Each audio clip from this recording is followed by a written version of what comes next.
What is up, my dudes? It's Pac-Man here, and today I'm going to be bringing you guys my complete guide on roaming in Rainbow Six Siege. Roaming is often seen as the more skillful area of defense, having more action, being a bit funner to play because you get to play the 3-speed operators and engage in a lot of early gunfights, but what really is roaming? And what's the roamer's actual job? I think there's some pretty big misconceptions out there as to what a roamer should actually be doing and how they should approach each round.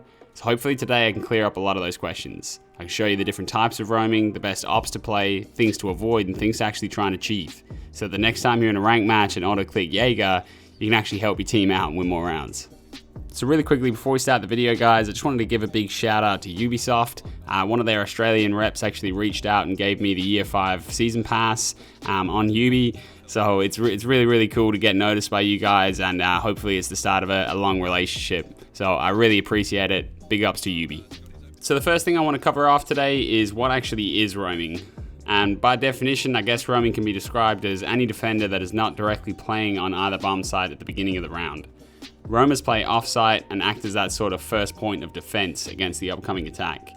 There's essentially no limit on how many roamers there can be during any given round, but traditionally speaking, you want either 2 or 3 players playing off-site to avoid the attackers just being able to instant collapse on a bomb site with all 5 defenders just sort of, being backed into a corner. Playing with just 1 roamer, on the other hand, usually won't cut it, as a solid team will just drone it out and 5-man collapse on it, and there's nothing you can really do about it. That's why you need the support of another roamer when possible. As much as you might hear people in rank complain about roaming, saying you're not helping out on site or we need more utility and things like that, the fact of the matter is that for 90% of bomb sites, without roamers, you're putting yourself at a pretty significant disadvantage. With that being said though, if you aren't playing the roaming role correctly, it can essentially become useless. Okay, so now let's look at the different types of roaming, and for the purpose of this video, I'm going to be breaking that down into 2 separate categories, with the first being shallow roaming. This can be described as someone who is not playing on site, but is generally very close to the site and can easily rotate back in within just a few seconds of sprinting. To explain this in a little bit more depth, let's break it down even further into useful shallow roaming and non-useful shallow roaming. Useful shallow roaming is when you're only just off site, but holding down a crucial area of the map for as long as possible before dying. Good examples of this are holding admin on consulate when defending the second floor bomb site, or holding sunrise on coastline when defending first floor kitchen. These parts of the maps are pretty crucial to hold onto for the first few minutes of the round, and have some quick ways to rotate out when the pressure is getting too much to handle. So having a shallow roamer in there as a first point of defense is for the most part good strategy. Some non-useful shallow roaming areas include holding VIP when defending penthouse theater on coastline.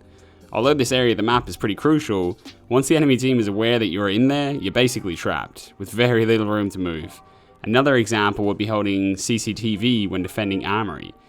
Yes, CCTV is an area of high traffic, and ideally it would be great to hold onto it for as long as possible, but the reality is there's far too many lines of sight that's going to trap you in there, and there's a lot more reinforcements needed elsewhere on site that you would need to realistically have a good chance of holding it.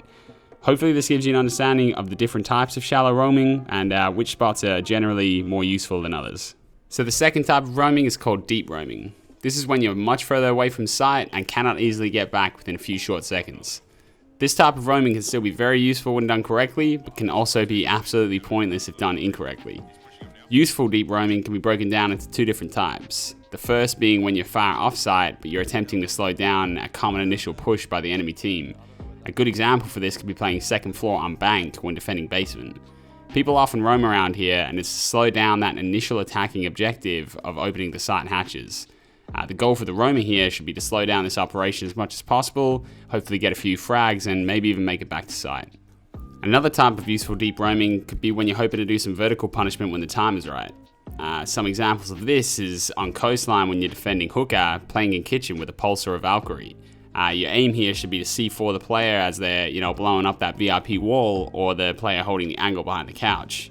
Another alternative to this roam on the same site is to play an office or blue bar with the same ops, hoping to C4 that bomb planter later on in the round. This type of roaming is very common and can be extremely effective at halting the enemy attack. Some non-useful examples of deep roaming would include basically hiding somewhere completely irrelevant for the first few minutes of the round, hoping to play for, some sort of late flank. Yes, sometimes this can be rewarded by a team who is not droning or flank watching correctly. However, 99% of the time against a solid standard team, you're going to be droned out. and most likely you're going to get trapped there, basically rendered useless for the entire round, or you're just going to get collapsed on and fragged early. Some examples of this will be hiding in main lobby on bank, hoping that the enemy team doesn't drone you. Another might be hiding in strip club on clubhouse.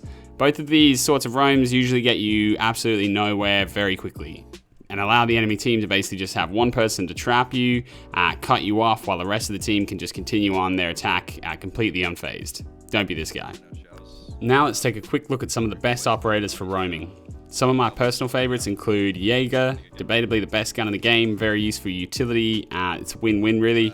Bandit, great gun. I wouldn't auto-select Bandit to roam though, just make sure there's no Bandit tricking needed to be done before just using Bandit and running off-site. Ella, I personally think Ella is the best utility, especially for a solo roam. The sound cues you can get from a gadget combined with a shotgun and shield can make a seriously deadly combination. Mozzie, using Mozzie to build yourself a drone free zone can be very, very effective. Plus he has a great gun and huge utility with that super shotty for rotates, etc. Vigil, I would personally choose Vigil over Cav, but similar in the fact that they don't bring like a whole lot of utility to the party. They're both really built for roaming. But in my opinion, Vigil's gun is a lot stronger and he has the ability to hide from drones, and that can be a massive pain in the ass for the enemy team. Some other great roamers include Valk, Castle, Mute, maybe even a cheeky Doc if you're feeling super spicy. Most of these operators are 3 speeds with powerful weapons and utility that can either be placed at the beginning of the round or can aid with your roam throughout. With that being said, there are tons of operators you can use, so don't just take my word for it. Try some out for yourself and let me know in the comments who your favorite roamer is. So now that we know what roaming is, what the different types of roaming are, and which operators are best to play, let's take a look at the general objectives a roamer should be trying to achieve. Number 1, burning down the clock. Probably the most important aspect to a roamer's game is wasting time. By being that first line of defense when the attackers enter the building, you should be trying to force them into having to deal with you, wasting time in the process. Even better is to make the enemy team burn utility trying to deal with you. The more of this you can do, the less time the attackers are going to have to actually execute on the bomb site, which will give your anchors the best chance at closing off the round. Number 2, stay alive. One of the most important things you can do as a roamer is simply stay alive. It ties in with number 1. Now by this, I don't mean hide in a random corner of the map and pray the team doesn't come looking for you. I mean when trying to hold an important first section of the map, the worst thing you can do is overpeak and get punished by the attackers holding your angle, especially early on in the round. Like I said before, force the enemy team into having to deal with you. Don't give them an easy out and an opportunity to frag you and move on without wasting any time at all. Waste as much time as you possibly can without going down, and if at all possible, try and rotate back to site in the last minute to minute and a half of the round to help your team out with the execute. Number 3, try your best to trade your life for at least 1 kill. I know this sounds super basic and fundamental, but when roaming and trying to waste the enemy team's time, you should be aiming to try and do your best at trading your life for at least one of the attackers. Why this is important is because even if you burn down 2 minutes of the clock, when the attackers finally get the chance to kill you, if both roamers go down and leave your team in a 3v5, even with only 45 seconds left to execute, the attacking side still has a huge chance at winning that round. As much as you want to not overcommit and force the enemy to deal with you, know when to take that gunfight, especially when your position is tradable with the other person you're roaming with. Trade your lives. So as much as there is good roaming methods that will help your team out, there are definitely bad methods which will actually weaken your team if anything. So some things you want to avoid include, number 1, trapping yourself. This is a huge mistake you see a lot of less experienced roamers make, where they put themselves in some random area of the map with only 1 or 2 ways out, they're then droned out and trapped. You're going to want to avoid these areas if at all possible. Always make sure that the areas you are roaming in have multiple exit points, so you at least have a fair shot at safely rotating back. Some areas to avoid include ATMs on bank, VIP in coastline, and east stairs on border. Other places similar like that, just avoid these guys. Number 2, dying early. I know I already mentioned this, but I really want to emphasize this. Dying early is the worst possible outcome for a roamer, especially when you don't trade your death. If you remember anything from this video, remember that you cannot do anything when you're always dead. Stay alive and live to fight another day. Number 3, being skipped over. Another thing you definitely want to try and avoid is being skipped over by the enemy team when roaming. An example of this could be if you're roaming in logistics while defending the basement bomb site, you're basically betting on the enemy to push that kitchen hatch where you can get a couple easy frags or at least waste their time. There's nothing wrong with roaming here, but let's say it's 30 seconds a minute into the round and your teammate's calling out that they're pushing blue. You don't want to just sit around, for another minute around kitchen hatch and hope and pray that they're gonna, push there eventually or rotate back. You need to go help your team out and be a pain in the enemy team's ass, or else you're doing really nothing. You're just an enemy. It's basically a 4v5. So just avoid being skipped over, and if they have pushed a different site, rotate and try and help your team out. Okay guys, just some free flow advice to end the video. Number one, don't be afraid to bring up some utility and reinforcements when you're roaming. Bring up a couple ADSs as Jaeger or whatever, provided that your site doesn't need it. They can really help support your roam. Number two, don't forget that roaming really works best in sync. So when you're with a partner or when you're with a couple people that you know. So if you have a team, focus on using kind of the same 2 or 3 roamers every time so that you guys can build some chemistry up together. And remember that communication is everything. Number 3, don't forget, just be a massive pain in the ass to the enemy team. Some of the best roamers that I know personally are just a huge pain in the ass. They're so hard to play against. It doesn't necessarily mean that they're always out there getting kills, because that's just not reality. If you can do that, fantastic. Go and frag everybody and then join Pro League. But for the vast majority of people, it's just not plausible. So what you want to do is just be a thorn. Pop a few shots off, rotate out. Pop another few shots out, rotate out.